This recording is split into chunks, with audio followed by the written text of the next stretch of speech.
நாம் தமிழர், நாம் எல்லாம் தமிழர். இப்போது நீங்கள் இந்த ஸ்க்ரீனில் பார்க்குறீங்க இல்லையா, தங்கம், வெள்ளி, இது எல்லாமே வந்து ஒரு தேர்தல் பிரச்சாரத்தில் தேர்தலில் நிற்கிறவங்க கொடுத்துருக்குறாங்க.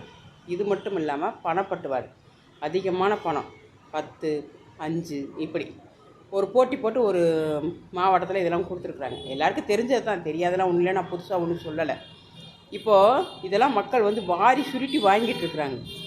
கிடைக்கிறப்ப வாங்குவோன்னு நினைக்கிறாங்க. ஆனால் அப்படி வாங்கப்பட்ட காசு ஒரு செகண்ட் கூட அவங்க கையில் நின்ற மாதிரி தெரியலை.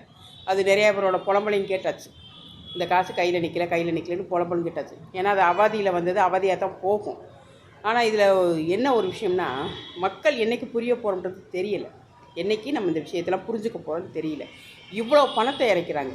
தங்கம், வெள்ளி, பணம் எல்லாத்தையும் கொடுக்குறாங்க. ஏன்னா ஒரு போய் கையெடுத்துட்டு போய் நின்றோம்னா ஒரு சுண்ணாம்பு கொடுக்குனா கூட கொடுக்காத ஆளுங்க இப்போ தேர்தலுக்காக இதை எல்லாத்தையும் கொடுக்குறாங்க. சரிங்களா? இது எங்களோட ஊரில் இல்லை, வேறு ஒரு மாவட்டத்தில் எனக்கு தெரிஞ்சவங்க சொல்லி நான் அதை போல கேள்விப்பட்டது. ஓகேங்களா? நம்ம வந்து ரொம்ப ஒரு விலை போய்கிட்டு இருக்கிறோம். எல்லா விஷயத்துலையும் விலை போயிட்டுருக்குறோம்.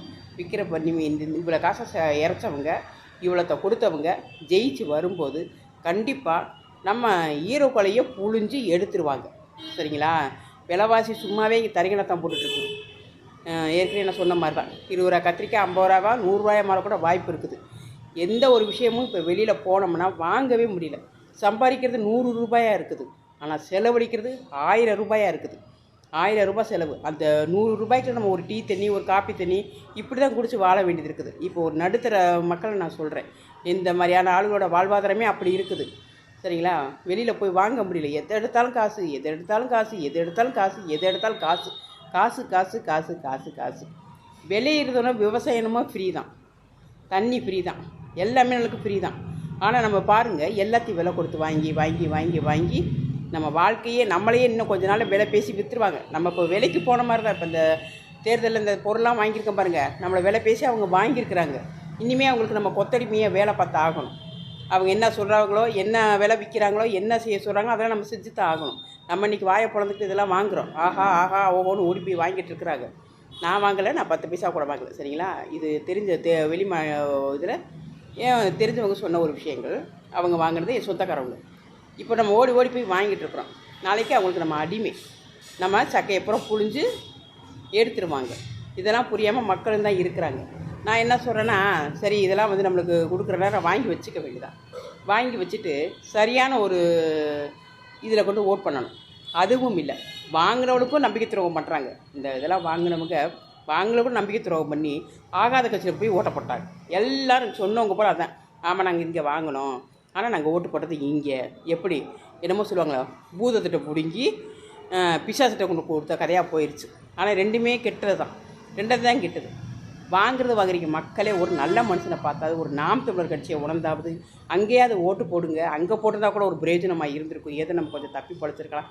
அதுவும் இல்லை, இதுவும் கெட்டு அதுவும் கெட்டு எல்லாம் கெட்டது தான் மிச்சம். இனி பாருங்கள், இந்த தேர்தல் முடிஞ்சு ஜெயிச்சு வந்ததுக்கப்புறம் என்ன நடக்க போதோ தெரியலை. மக்கள் எப்படி வாழ போகிறோன்றது தெரியல. நம்மளால் நடுத்தர மக்களாவது ஓரளவுக்கு மூச்சு விட்டு வாழ்ந்துட்டு இருக்கிறோம். ஆனால் கீழே இருக்கிற மக்களெல்லாம் யாரும் உணராமல் இருக்கிறீங்க. அவங்கள யாருமே பார்க்கல.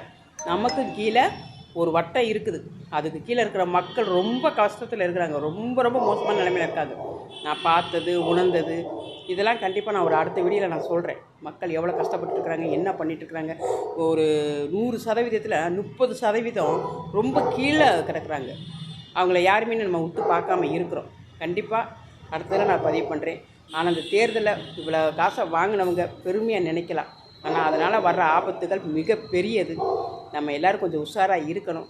மக்களே, அடுத்த வட்டமாவது நாம் கொஞ்சம் தெளிவாக வரணும், கொஞ்சம் தெளிவோடு வரணும், தெளிவோடு செயல்படணும்.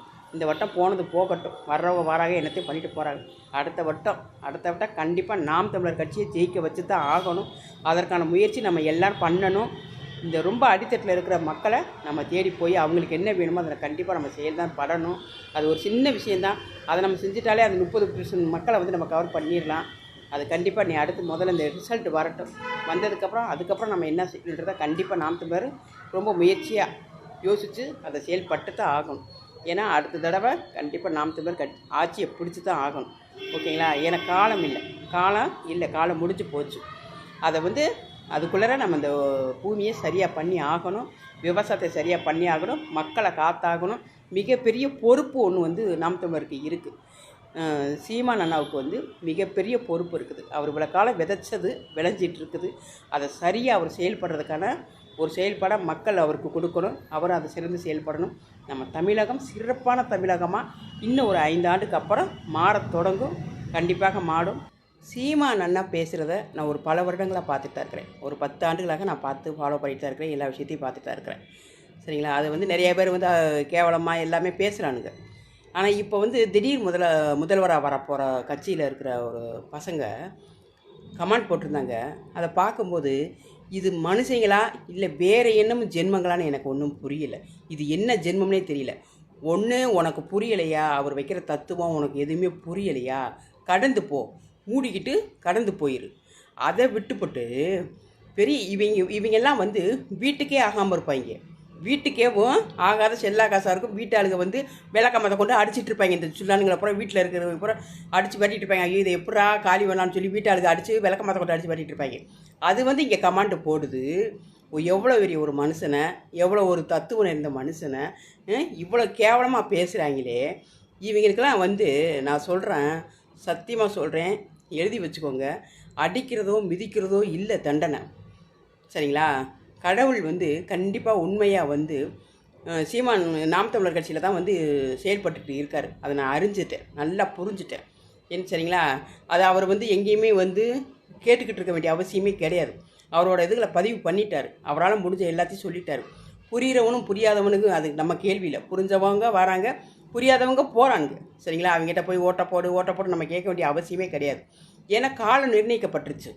சரிங்களா? சீமான் வந்து இந்த மண்ணுக்கு மட்டும் இல்லை, பொதுவாக எல்லா மண்ணுக்குமே வந்து அவர் தான் எல்லா ஒரு செயல்பட போகிறார். சரிங்களா? அவ்வளோ ஒரு ஆற்றல், அவ்வளோ ஒரு செயல்பாடு இருக்குது. தமிழ்நாட்டை கண்டு வியந்து போகிற மக்கள் எத்தனையோ உலகங்கள் வியந்து போக போகுது. அந்த மாதிரி ஒரு செயலை வந்து சீமான் அண்ணா வந்து செய்ய போகிறாங்க. அதில் மாற்று கருத்து இல்லை. ஏன்னா காலம் அவரோடு சேர்ந்து இசைஞ்சிக்கிட்டு இருக்குது. காலம் இயங்கிக்கிட்டு இருக்குது அவரோட சேர்ந்து. அவருக்குள்ளே இயங்குறது வந்து கடவுளின் சக்தி தான் இயங்குது.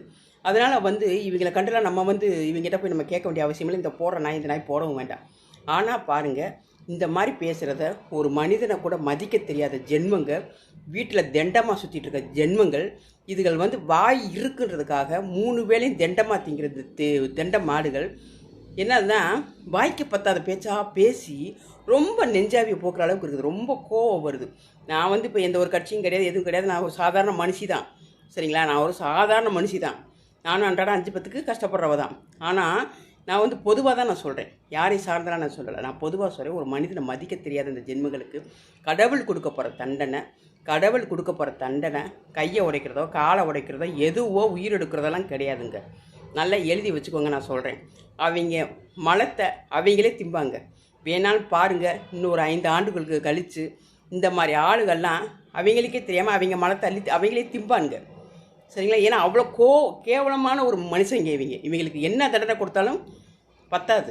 சரிங்களா? கையை வெட்டுறோம், காலை வெட்டுறோம், திருத்துவோம், இதுக்கெல்லாம் இவங்க அடங்க மாட்டாங்க. இவங்களுக்கு ஒரே தண்டனை, அவங்க மலத்தை அவங்களே திம்பாங்க. அது யார் தடுத்தாலும் இது பண்ணாது. அதுதான் அவங்களுக்கு கொடுக்கப்படுற தண்டனை. அதனால் நம்ம நாம் தமிழில் இருக்கிறவங்க சரியாக நம்மக்கிட்ட இருக்கிறவங்கள தண்டிக்கணும், சரியாக கொண்டு போகணும். வர்றவங்களுக்கு புரிய வைக்கிறவங்களுக்கு புரிய வைக்கணும், தெரியாதவங்களுக்கு தெரிய வைக்கணும். அதுதான் நம்மளோட வேலை. இந்த மாதிரி ஒரு கேவலமானவங்களுக்கு கடவுள் சரியான தண்டனை அதைத்தான் கொடுக்க போகிறார். அதுதான் அவங்களுக்கு தண்டனை. அதனால் வந்து இவங்க மலந்திண்ணி தான் சாவானுங்க. சரிங்களா? எனக்கு ரொம்ப கோவம் ஆத்திரமெல்லாம் வருது. இதெல்லாம் பார்க்கும்போது ஒரு நல்ல மனிதனை இப்படி இவ்வளோ கேவலமாக பேசுகிறாங்கன்னு நினைக்கும் போது ரொம்ப கோவமெல்லாம் வருது. நிறைய நானும் கடந்து வந்துட்டேன், எல்லாத்தையும் பார்த்துட்டேன். இனிமேட்டுக்கு வந்து நம்ம பொறுமையாக இருக்கிறதுல நல்லது இல்லை. நம்ம எல்லாத்தையும் தெரிஞ்சுக்கிட்டு அமைதியாக இருக்கிறது தப்பு. அதனால் எனக்குள்ள வந்து கடவுளின் இயக்கம் வந்து எனக்கு கடவுளோட சக்தி, அதாவது பின்னாடி நடக்க போகிறது முன்னாடிலாம் எனக்கு தெரிஞ்சிடும். இப்போ என்ன நடக்க போதோ அதை முன்னக்கூட்டியே என்கிட்ட சொல்லிடுவாங்க. அந்த மாதிரியான ஒரு இதுதான் இது சொல்லுவாங்க, தீர்க்கதரிசின்னு சொல்லுவாங்க இல்லையா? அவங்களுக்கு வந்து பின்னாடி நடக்க போகிறதுலாம் முன்னாடி தெரியும். அந்த மாதிரி ஒரு தீர்க்கதரிசி எனக்கு தீர்க்க தரிசனம் எனக்கு தெரியும். அதனால் கடவுள் என்னென்ன செயல்பட போகிறான்றது எனக்கு தெரியும்.